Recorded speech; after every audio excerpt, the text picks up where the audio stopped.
See?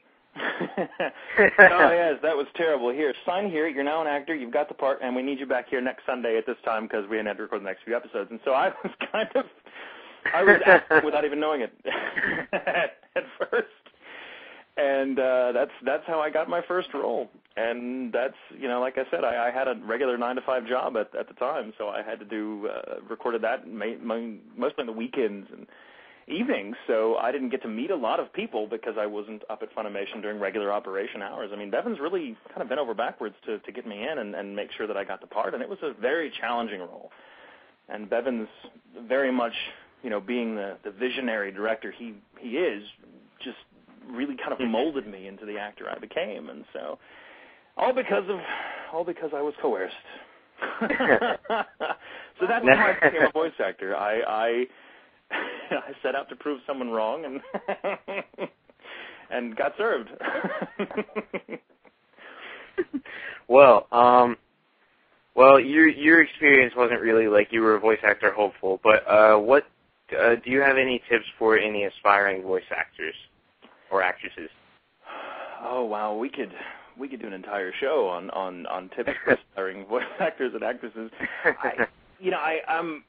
I'm going to plagiarize my good friends Greg and Chris Ayers here. They're very fond of saying that the operative word in voice acting is acting, and that you really have to kind of learn to walk before you can run. And so anyone that wants to kind of get into this business, the first thing to do, I think, is to study it. Go out there and take night classes or workshops or something.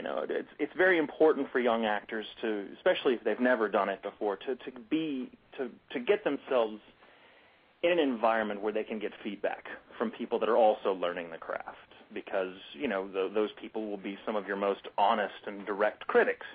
Friends and family don't count.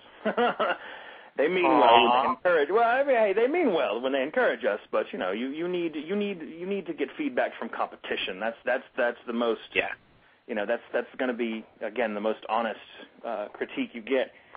And there's things like that, but I think the most important thing that I've learned is that if you want to get into voice acting, be willing to do all sorts of things. I mean, be willing to get into, radio, for example, or television voiceover, things like that, because any one of them is hard enough to get your foot in the door. I mean, the more specific the industry you want to get into, the stiffer the competition, the harder it's going to be to get your foot in the door, let alone make a living at it, once you do.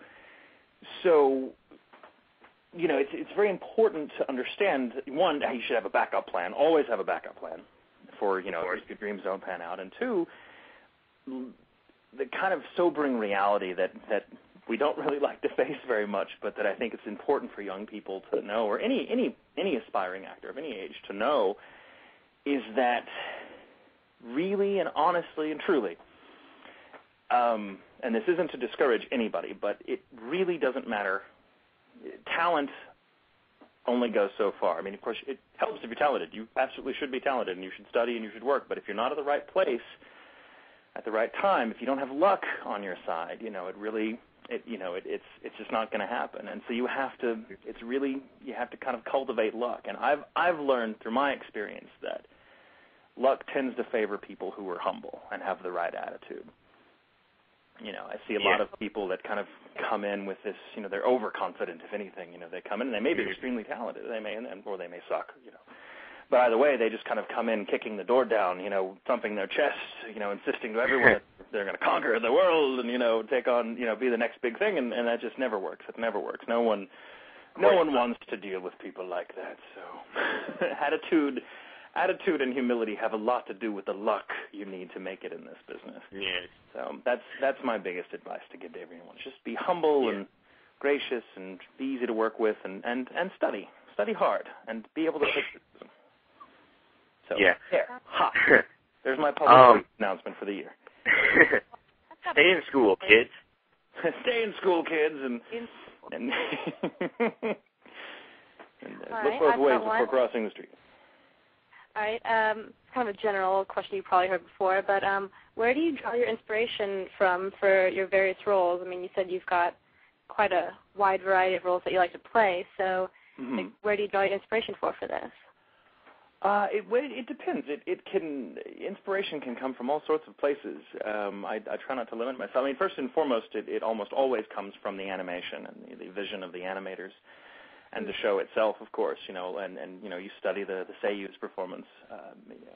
But a lot of times, it might be a book I'm reading at the time that I just think, this maybe puts an idea in my head. It's odd. Sometimes I'll kind of let my mimicking a real person come into the performance. That actually happened with Domaki. Domaki is very much, or my performance anyway, is based very much on a real guy that we all know and love up at Funimation. This incredible and wonderful human being named Nathaniel Harrison, a mix engineer up there at Funimation, who I think everyone looks up to. But he is the real life Domaki. It's insane how closely they resemble each other. He's tall and very svelte, and I mean, he looks like he was drawn by Clamp. And does he know that he's your inspiration? This sardonic look about him and this very dry wit, and his relationship and his relationship to me very much reflects. I'm Watanuki and he's Domaki. I flail about and I'm very energetic, and he just kind of waits for me to wear myself out before saying something devastating like moron and then walking away. And so I studied him. I would run to him in the hallways, and I would have these encounters with him, and I would kind of study how he would sort of say things, and I would be like, okay, I'm going to bring that. I'm going to bring that to the booth. And he was really funny because he was also mixing the show. And he would come to me and he's like, "You really think I sound like that?" And I'd be like, "Yeah. As a matter of fact, I think I do." And then he would try to imitate me imitating him and get it wrong. And so this is very, very funny thing. But yeah, so sometimes that can be a source of inspiration as real people. Kyoya was very much inspired by my own experiences in high school because I kind of, in the crazy group of friends I hung out with when I was that age, I pretty much kind of played the mommy role.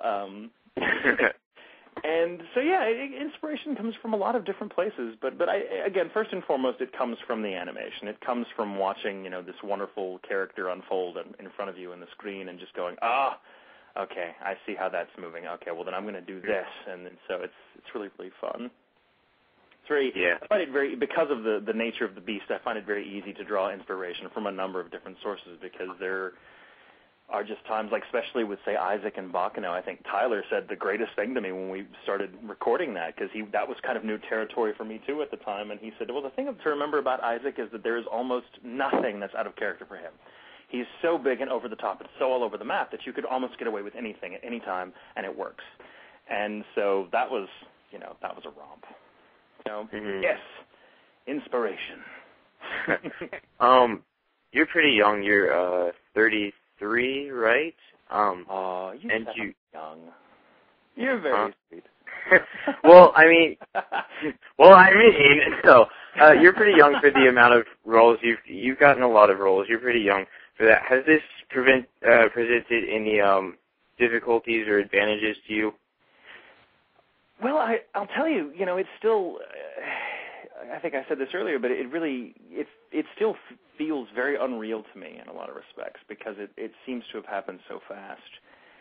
And it wasn't something I ever set out to do. I mean, now that I'm in it, I love it, and I can't imagine doing anything else. But, it still feels like I'm just waiting for someone to pinch me and, to wake up and still have my horrible 9-to-5 job and, and thinking, no! I'm just waiting for that moment. But I've been extremely lucky.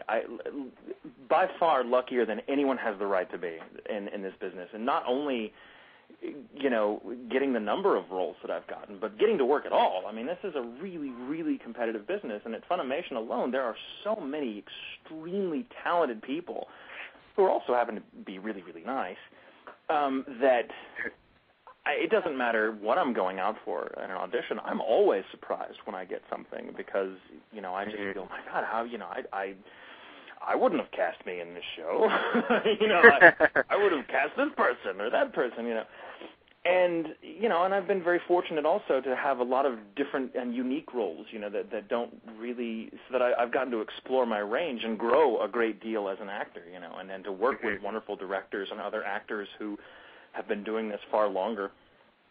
So first and foremost, the advantages, I think, are that there's so many people